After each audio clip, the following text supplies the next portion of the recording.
United States, New York, Queens, November 12, 2001.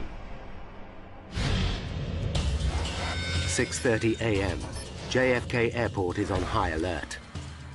The atrocity of 9/11 is still fresh in the minds of Americans. And for everyone in the airline industry, security is a major concern. On the tarmac, the crew of American Airlines Flight 587 prepare for a 3.5-hour flight to the Dominican Republic.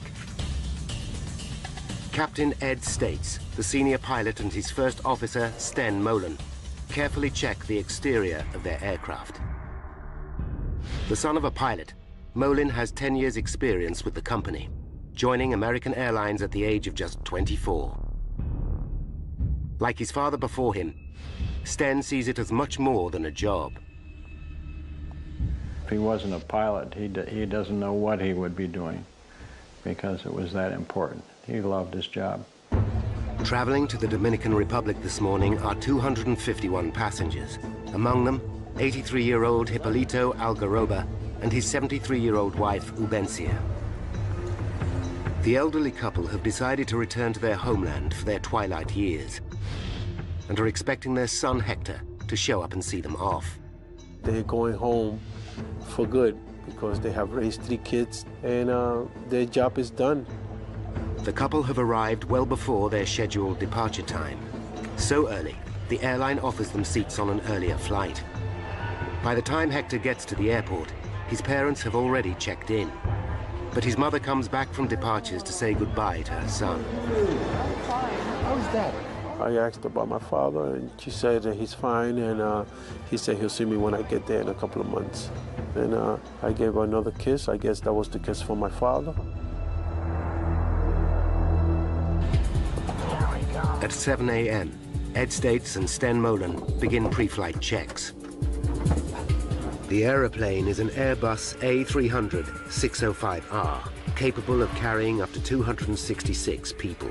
Built in Europe some 13 years ago, it is one of the oldest in the American Airlines fleet and has racked up over 37,000 hours of flying time. Nevertheless, the Airbus is recognized as one of the most reliable airliners in service.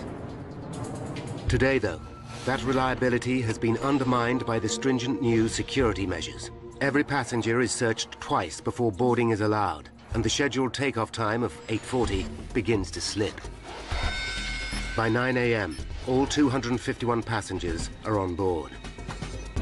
I'll program the computer.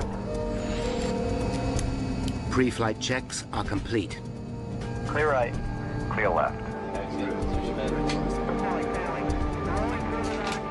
And Flight 587 begins to taxi to runway 31L. It's a fine day, and Sten Molen, the co-pilot, will fly the plane on the first leg.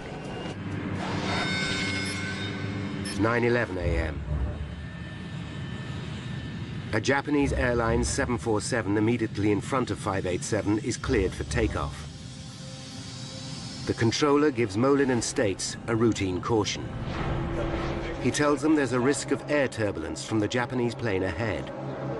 Clear for takeoff. American 587 Heavy. Captain States knows that he must keep a safe distance between himself and the Japanese airliner. Every plane creates a wake of turbulent air as it takes off, which can affect following flights. You happy with that distance? We'll be all right once we get rolling. So you're happy?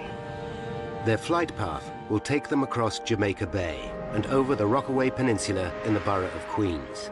It's a popular residential area, especially with New York's fire and police departments.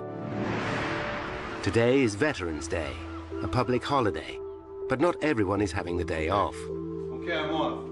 Police Chief Michael Morley and his wife will be working. His mother-in-law is looking after their 2-year-old baby, Michael Jr.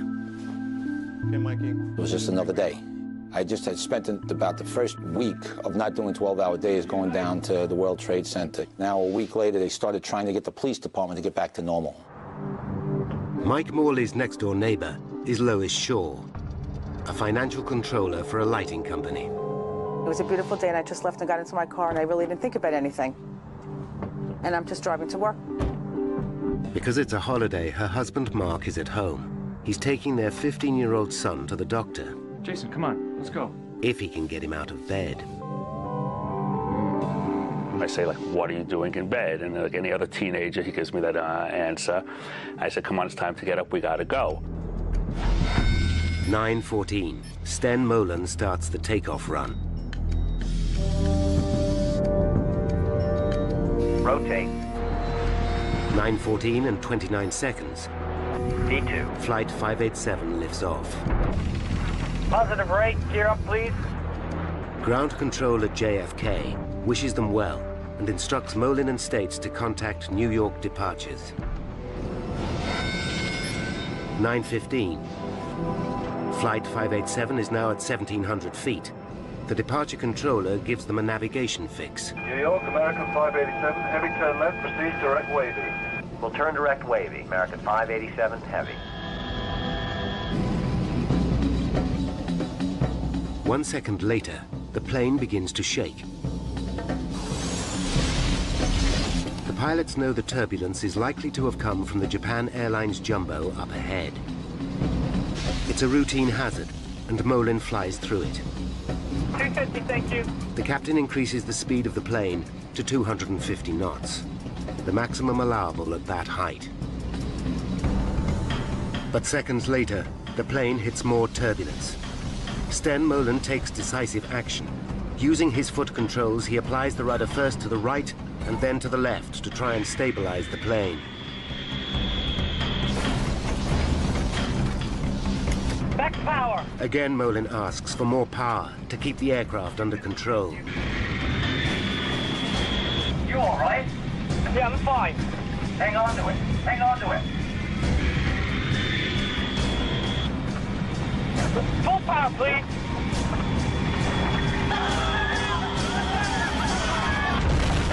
Holy! Less than 2 minutes into their journey, Flight 587 is in deep trouble.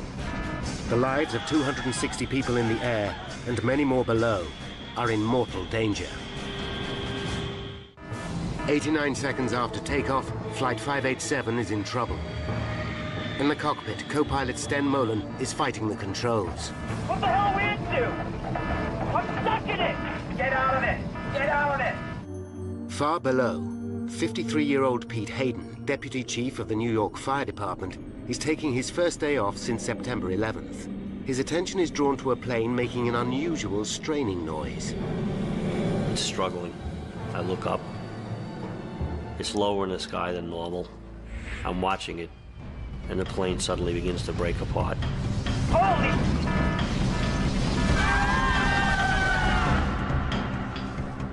I see the back part of the plane behind the left wing break open. Smoke and flames come out.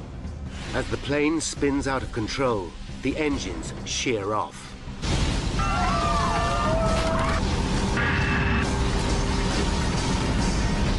Mark Shaw, still trying to wake his son, also hears the plane. And I think that it sounds just like the Concorde. Come on, Jason. I know you have a doctor's appointment today. Come on, get up. The house starts to shake.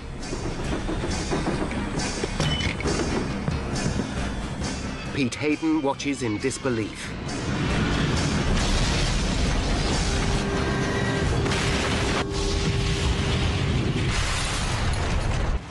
At 9:16 and 15 seconds, Flight 587 slams into the ground.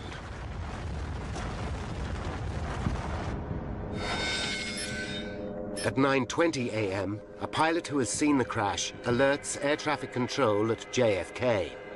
Yeah, look out to the south of the aircraft crashing. Say again? An aircraft just crashed to the south of the field. An aircraft crashed south of the field? Fireball. Controllers see a black pall of smoke over the suburb of Rockaway. On the ground, an amateur cameraman captures the horrifying scene. Plane crashed. Where? Into the houses. Houses are crushed and burning. Aircraft parts are everywhere. The whole neighborhood seems to be under attack. One of the first at the scene is Deputy Fire Chief Pete Hayden. There are bodies everywhere, all over the streets, in the yards. some victims still strapped into the seats of the airplane. For Pete Hayden, the scene is all too familiar. It's 9/11 all over again. Only this time, it's his own neighborhood that has been hit. I'm wondering who it is that I know today that was killed. As the full scale of what has happened becomes apparent, residents are in a state of shock. The engine fall down and the belly fall. The pitch the left side and make it straight all the way down. From across New York, emergency services race to Rockaway. Among them, Inspector Michael Morley, who's horrified to hear the plane has crashed close to his own home. His first thought is for his son and his mother-in-law. I know my son is at home. I know my mother-in-law is in the house. So I'm panicking like every other father. You know, I'm thinking, oh my God, what if my kid's killed? What if, I don't know what's going on with my family. Michael Morley's next-door neighbor, Lois Shaw, is traveling to work when she gets a terrifying call from her husband, Mark. What's gone, the house? He's screaming hysterically, the house is burning down. So I just totally freak out, and I'm trying to scream, where's Jason, what's happening? But we get disconnected at this moment. Horrified, Lois heads home. News of the disaster spreads across the city. Roger, I'll have to cut you off. We are just learning from Associated Press that there has been a plane crash in Queens. Hector Algaroba is having breakfast in a diner, having left his parents at the airport. The word that we have is that it is an American Airlines jet. He's not certain which flight his parents caught, but his blood runs cold. Hundreds of firefighters from across the city are now fighting the blaze. Mayor Giuliani arrives to see the damage for himself. We'll do everything we can to help these people, everything. And the president is on top of it. They're alert. They're watching everything else all over the country, so I think people should remain absolutely calm. But New Yorkers believe they are being attacked again. The city is in meltdown. The Empire State Building is evacuated. The United Nations is in partial lockdown. Airports are closed, and all civil aircraft are grounded. Armed F-15 Eagles scramble, and other jets are on strip alert around the country. Tunnels and bridges are closed. The city is gridlocked. Americans fear their worst nightmare is unfolding once more. The plane has crushed 4 houses on the intersection of Newport Avenue and Beach 131st Street. Across the road, 5 more houses are ablaze. One of these belongs to Police Inspector Michael Morley. When he arrives at the scene, he is horrified. There is no sign of either his baby son or his mother-in-law. On his doorstep, 2 of his own officers are waiting for him. Anybody left inside? My mother-in-law was babysitting Mikey. Because I said, my son's in the house. And they said, we looked, there's nobody in there. They thought that maybe I was in there sleeping also. So I said, well, did you look good? And they said, yes. As rescue vehicles race to the scene, roads into Rockaway are gridlocked. Lois Shaw battles desperately to get back to her family and home. I had no idea what I was going to find or what had happened, but I was thinking that I just have to get to my house. I have to get to my house. Michael Morley is in a desperate situation. His own loved ones are lost in the heart of the raging inferno, yet he's also the officer in charge of the scene. I'm just a regular guy, and all of a sudden you're the highest-ranking police officer on the scene of a major catastrophe like this. I knew in a little while the whole police department's going to start responding and everybody's going to come and be helping out. But for right now, I'm in charge. What do you do? Desperate to find her son, Lois Shaw abandons her car. She runs towards her burning house until she comes to a police cordon. That's my house. I've got to get in there. I've got to... 4 policemen, I remember, holding me back, and I was screaming, let me go. My son is in the house. Let me go. No, my son is in there. My son is in there, too. Please let me through. Michael Morley still has no idea what has happened to his own family. When senior police chiefs arrive, they hear his baby son and mother-in-law are missing. And one of the chiefs says, hey, Mike, what are you still doing here? I said, I'm just trying to help out, boss. And he says, get out of here, go find your family. I said, all right. More and more people, desperate for information, arrive at the scene of the tragedy. Among them, Hector Algaroba. He believes his parents were on the plane, but he's praying for a miracle. The hope was somehow all the smoke and all the fire that I'm seeing is from some sort of impact of the plane trying to land. And there has been a lot of people that survive. I'm trying to cling to whatever hope, because the last thing a human being loses in life is hope. In the middle of the carnage, Lois Shaw is still looking for her family. I'm running to see if Jason is alive, and I feel unreal. All I see ahead of me is smoke. I can't see anything. Michael Morley races frantically from house to house, desperately hoping his loved ones will be sheltering with a neighbor. Eleanor! Anybody who's a parent, you lose your kid in a Kmart or a Walmart or something like that, and you just get that panic and your stomach goes into knots and you start sweating, you're getting nervous, and you don't want to think the worst, but you can't think of it, and then just magnify that by, 100 times because a plane crash just was right on your house.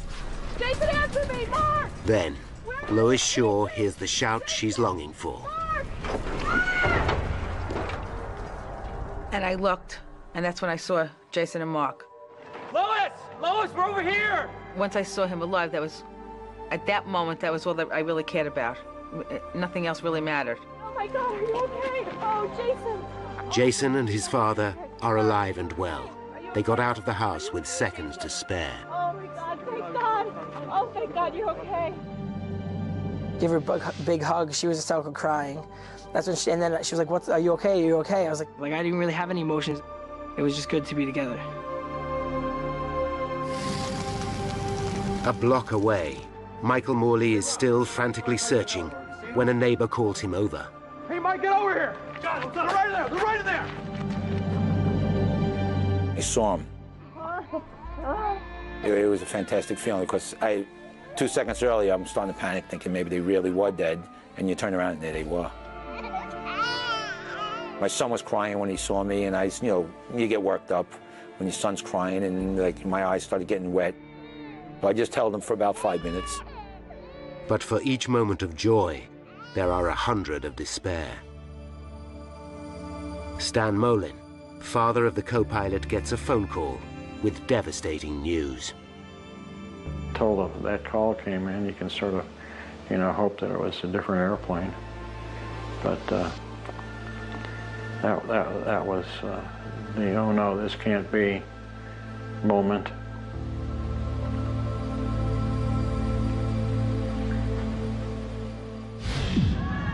In the Dominican Republic, relatives expecting a family reunion at the Santo Domingo airport are suddenly confronted with an appalling reality. Their loved ones are dead.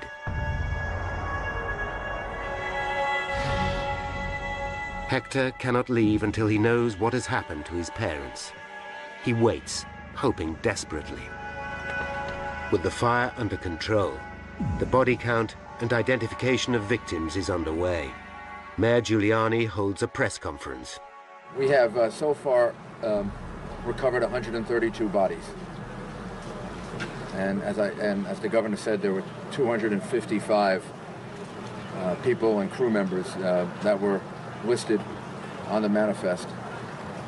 And I want to again express my sympathy and condolences to everyone involved. After the announcement, Giuliani meets the bereaved families and personally gives Hector the news he is dreading. He hugged me and gave me his condolences by telling me that my parents were on that flight.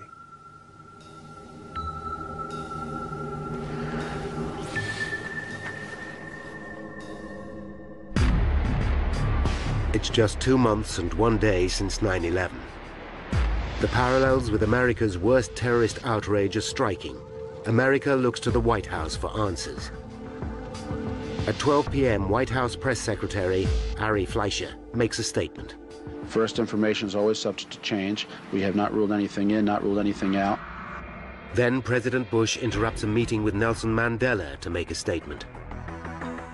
We sent our FEMA teams over. The FBI is over there. And this investigation is being led by the National Transportation Safety Board to make sure that the facts are fully known to the American people. How did Flight 587 end in catastrophe? Why did one of the most reliable aircraft in service break up in midair and come crashing down on a residential suburb? Now, by going deep into the investigation, we can reveal the facts behind one of the worst aviation disasters in US history, and how the truth sent shockwaves through the entire industry. Less than an hour after the crash, 21 NTSB officials, the GO team as they are called, are on their way. The man in charge is Bob Benson, a veteran investigator who's handled 94 major air disasters, including the 1988 Lockerbie bombing over Scotland. But not even Lockerbie can prepare him for pressure like this. It was particularly important for us to get this one right the first time. There was no payback in changing our minds or anything like that. Benson knows that the early hours of an investigation are the most critical. His team start gathering evidence at the crash site, a dangerous, shocking, and distressing business. From a personal standpoint, I'll take deserts, I'll take cornfields, I'll take mountaintops, I'll take swamps before I'll ever investigate accidents in cities. Potentially crucial clues also come from the surrounding area and from eyewitnesses who saw the plane break up in flight. And then the whole plane shook and the tail came apart. That's all I saw, and then it, boom. Both engines landed 245 meters before the plane. One fell onto a house, the other on a service station. The location of the two engines relative to the main crash site could provide an important clue. By plotting exactly where debris has landed, investigators should be able to determine the breakup sequence. The debris is scattered everywhere. Police and army boats are called in to gather parts from Jamaica Bay. Then, Benson personally witnesses a major discovery as he drives along the coast road.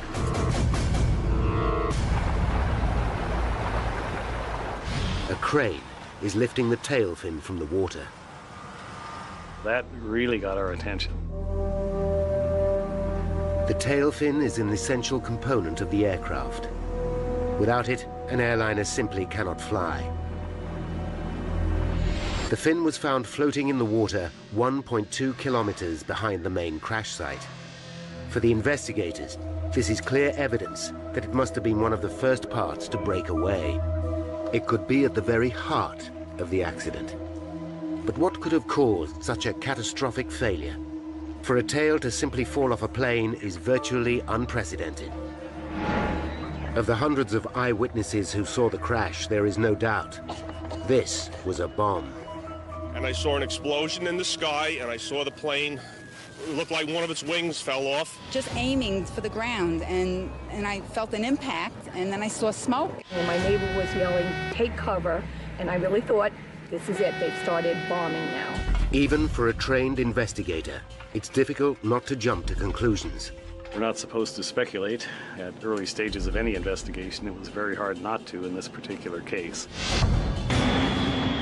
Hang on to it. Hang on to it. Hey, Mike, get over here. Got it. Right in there. Right in there. After the crash of an airliner into the New York borough of Queens, FBI forensic experts are searching for evidence of a bomb. They are also hoping to find two other key pieces of evidence: the plane's black boxes. The cockpit voice recorder should have recorded everything that was said by the pilots.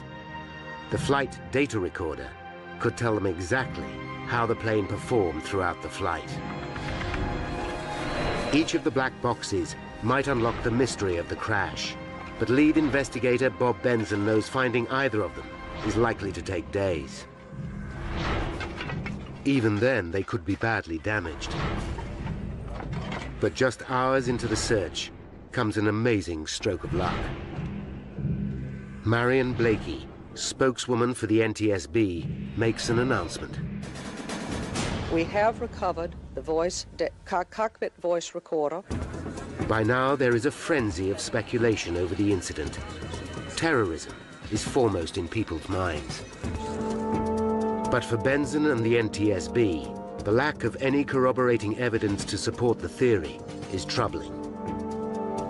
There is no sign of suspicious activity at the airport, and no group has stepped forward to claim responsibility for the crash.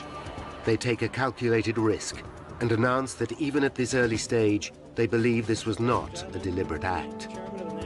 It is the case that the National Transportation Safety Board is the lead agency because all information we have currently is that this is an accident. The plan backfires. Suspicious New Yorkers start to wonder if this is a cover-up. The NTSB takes steps to reassure the public. Should there be any indications of criminal activity, we will certainly make certain that the public knows as soon as we are aware of that, and the investigation would change at that point appropriately. For Benson and his team, the pressure is mounting. Finding the cockpit voice recorder is a huge step forward. With one of the black boxes and the tail fin in his possession, hopes are high they will be able to piece together the reasons behind the crash. Although the recorder is damaged, the tape is still intact and is rushed to NTSB headquarters in Washington. Away from the glare of the media, investigators start to analyze the chilling final moments of the flight.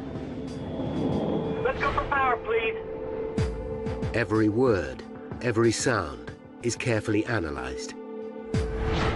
89 seconds into the flight comes a chilling sound on the tape. There is a loud bang. Immediately afterwards, the crew can be heard struggling with the controls. You all right? Yeah, I'm fine. Hang on to it. Hang on to it. Could this bang be the sound of an explosion? Perhaps there was a bomb after all. With the second black box, the flight data recorder still missing in the smoking wreckage, Benson knows that the truth will be hard to find. Without that, it makes telling the story more speculative and more difficult. For 2 days, investigators hunt through mountains of debris for the vital recorder. But instead of where they are looking, the next lead comes from 3 kilometers away. A pair of security cameras on the Triborough Bridge have captured the last moments of the aircraft.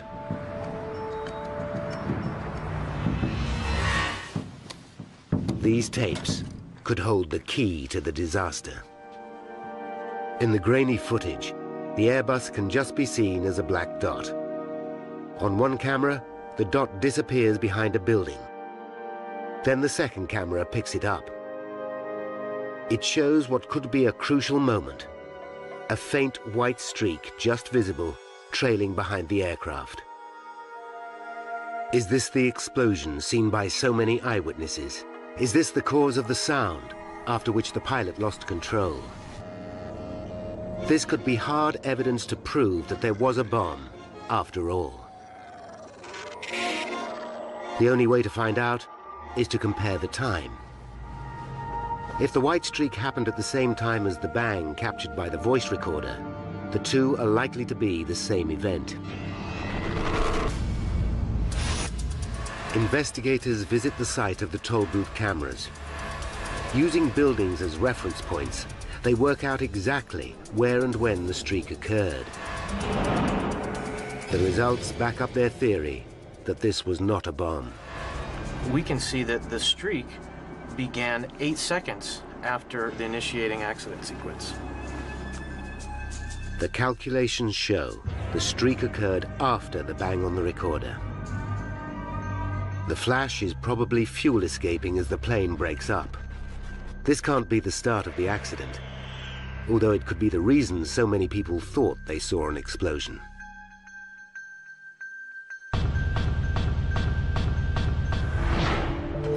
Then, back at the crash site, comes a dramatic development. Investigators get the news they have been desperate to hear. Searchers have recovered the flight data recorder. But the relief is short-lived. The black box is damaged.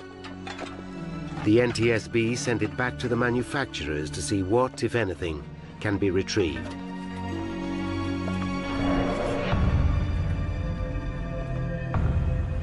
Now, the tail fin that was found floating in Jamaica Bay is starting to yield vital clues. The first thing investigators notice is that the fin is built from a high-tech material called reinforced carbon fiber composite. Often used in racing cars and sports equipment, composites consist of layers of carbon fibers bound tightly together with resin. The A300-600 was one of the earliest civil aircraft to feature this high-strength material, and it's used in many areas of the plane. But when investigators look closely, immediately alarm bells begin to ring. There are 6 main attaching points connecting the tail to the fuselage. All 6 have given way. There has never been a plane crash caused by a composite failure, but Benson can rule nothing out. You have to imagine a force large enough to break 6 attaching points made out of one of the strongest materials in the world. 6 of these holding the vertical stabilizer on, and all of them broke. So the forces had to be just tremendous. The detail of the failure is what worries the team. Plans show how each of the 6 attaching points has 2 lugs. One made from aluminium, the other from composites, connected by a titanium bolt. The damage shows that the metal lugs and the bolts remained intact, but the composite lugs all gave way. Benson has to consider the appalling prospect that the composite material itself may be faulty. With 240 similar planes still in service and thousands more using similar technology, it would have huge implications throughout the aviation industry. There's something that the composite creators or designers missed 25 years ago that's now just starting to rear its ugly head. That's bad news for a lot of airplanes that are already flying. Proving that the carbon fiber is to blame will need hard physical evidence. Benson urgently dispatches the stabilizer to specialist labs at NASA to see if they can detect any weakness. Using scanning electron microscopes, experts check over 3,000 square centimeters of surface, magnifying the material by up to 5,000 times as they search for any imperfection. It's a painstakingly slow process, and the pressure is building on Benson and his team all the time. It keeps you awake at night. You've got a lot riding on these things, and the eyes of the world initially, and then later on the eyes, at least of the aviation industry, are on us. The pressure is also growing on Airbus. Is the design of their aircraft at fault? Has there been an error during assembly? They scrutinize every lug, bolt, and fitting on the tail, including the vertical stabilizer, as it is called. After hundreds of hours of work studying Airbus's design and construction methods, NASA and NTSB scientists finally give the plane a clean bill of health. They can find nothing wrong with the aircraft or the materials used to build it. While the news is welcome, it only serves to deepen the mystery. Although we were relieved in that aspect, we knew we had a long row ahead of us because we still had no idea why the vertical stabilizer really came off. Then, just as the investigation seems to have stalled, comes a vital turning point. Information from the damaged flight data recorder has at last been retrieved. I was very, very relieved. But no one is prepared for the startling picture that the flight data recorder will give. The focus of the entire investigation suddenly shifts from the machine to the man flying it, co-pilot Sten Molen. 83 seconds after takeoff, the recorder shows that Molen applied 5 extreme movements of the rudder, causing the plane to lurch violently from side to side. The plane slips sideways to its direction of travel, first one way and then the other. I've looked at a lot of flight data readouts in my time. I've never, ever seen that particular type of activity occur. They realized that traveling at nearly 470 kilometers per hour, the aerodynamic stresses on the 130-ton Airbus would have been extraordinary. They were virtually unprecedented to us. We were amazed. It seems as though on the fifth movement of the rudder, the entire tail fin broke off. The implication is extraordinary. Simply by manipulating the controls, the pilot broke the aircraft.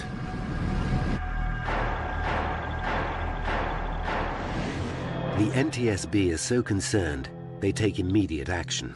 On February 8th, 2002, they issue a special warning to all pilots of this new danger. But the board have yet to prove that the tail came off simply due to aerodynamic forces. Many pilots doubt that such a thing is possible. The only way to be sure is to run detailed computer simulations, a process which could take months to perform. If the theory is right, then the idea that a terrorist plot must be behind the tragedy can finally be laid to rest. Benzon now faces a new and disturbing mystery. Why did the pilot act in this way? Investigators believe they are close to uncovering the cause of the tragic crash of Flight 587. The flight data recorder shows that the co-pilot, Sten Molen, applied 5 rapid inputs to the aircraft's rudder pedals, which could have overstressed the tail fin, causing it to break off completely. Now the question is, why would he do such a thing? They listen again to the cockpit voice recorder. We're supposed to be 5 miles by the time we're airborne. One possible theory is wake turbulence. Wake turbulence is all too familiar to accident investigators. It's a region of spinning air left behind as a plane passes. These vortices can sometimes turn a following plane upside down. But the team quickly realized that this cannot be the cause of the crash. The turbulence was not strong enough to seriously affect a plane the size of the Airbus. The bigger the airplane, the less effect wake turbulence has on it. A300 is a pretty big airplane. Then comes evidence which changes everything. The investigation team interview Molen's friends and colleagues, and they discover a vital piece of information. A pilot and former colleague recalls an earlier trip with Molen. During an encounter with turbulence, he used the rudder aggressively, even though there was no apparent risk to the plane. The evidence is conclusive. Molen had reacted in the same way before. When those pilots came forward and told us about the first officer's propensity to overreact on the rudders, that was a eureka moment for us. But the revelations don't stop there. When questioned at the time, Molen said he had been trained to use the rudder in this way by American Airlines. If this is true, it raises serious concerns for Benzon and the team. One would assume that if many pilots go through the same training program with some flaws in it, then a lot of pilots have wrong ideas about how to fly an airplane. With 712 planes in service with American Airlines, Benzon must quickly establish where the truth lies. The airline confirms one of their programs does indeed teach pilots to use the rudder to recover from unusual situations, as seen in this training video. And if you don't put that rudder in, what's going to happen? When you get to this portion of the roll, she's going to slice out just like that. Next, Benzon looks at the other tools used to train the pilots, particularly the high-tech flight simulators. Here, pilots are taught to react to a range of emergencies, including wake turbulence. In one of those scenarios, Benzon discovers that the pilots learned to use the rudder very aggressively. The flight simulator program had even been altered to encourage the use of the rudder, particularly when the plane was banking to the right or the left. Airbus themselves had already written to the airline saying this practice was a cause for concern. The classroom work told pilots that it was permissible to use the rudder to escape from unusual attitude situations, and perhaps more importantly in the simulator, they were taught to use the rudder very, very aggressively to recover from unusual attitudes. The finding causes controversy. At a public hearing, American Airlines claimed that Airbus had not explained there were limits to the use of the rudder. I didn't know you couldn't do that. You couldn't do what? Be aggressive with the controls. The airline also claims that the rudder system on the aircraft was very sensitive, and that pilots might not be aware how much rudder they were really applying. The NTSB investigate and discover the rudder control system is highly sensitive. What's more, the controls of the plane become more sensitive as the plane increases speed. On the ground, the rudder pedal has to be depressed by 10 centimeters to get maximum deflection. But when flying at high speed, that distance reduces to just 4 centimeters. NTSB officials are shocked to find that this system is not explained in training manuals. There was an apparent gap between what the manufacturers knew about the rudder sensitivity of the airplane and what was filtering down to the folks that actually flew them. Then finally come the results from the analysis of Molin's 5 rudder inputs. They confirm what nobody really wants to believe, that it's indeed possible to tear the tail fin from an aircraft in flight by stamping violently on the foot pedals. Now Benson and the team can see exactly what happened to Flight 587.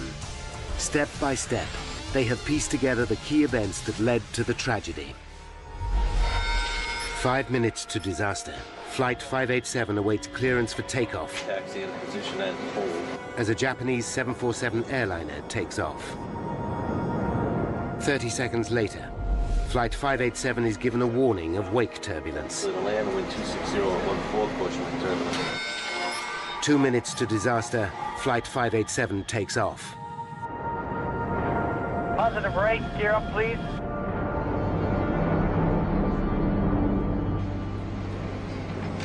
One minute to disaster, 587 encounters turbulence for the first time. Sten Molen flies through it. 30 seconds to disaster, 587 hits a second, larger wave of turbulence. The plane is now banking to the left, reminding Molen of his simulator training. Rudder movement. Not realizing how sensitive the rudder system becomes in flight, Molen stamps on the pedal, causing maximum rudder deflection. The plane swings violently to the right, placing enormous loads on the tail fin. Investigators believe that an astonished Molen thinks that the plane is reacting to the wake turbulence. He doesn't realize that his own use of the rudder causes the violent movement. Molen immediately slams the rudder pedal into the opposite position. The plane now swings violently back to the left, placing another enormous load on the tail. Both Molen and States believe the plane is somehow caught in the turbulence. What the hell are we into? I'm stuck in it! Get out of it! And in a desperate attempt to get control, Molen applies another rudder input, this time to the right. Now, thoroughly disorientated, Molen again applies full rudder. 587 is now on the brink of disaster. Finally, on the 5th rudder input, all 6 lugs connecting the tail to the fuselage tear apart. The plane is now doomed. Terrified passengers and crew can have no idea what is happening. Huge G-forces rip both engines away. 106 seconds after takeoff, Flight 587 falls from the sky. 265 people are dead.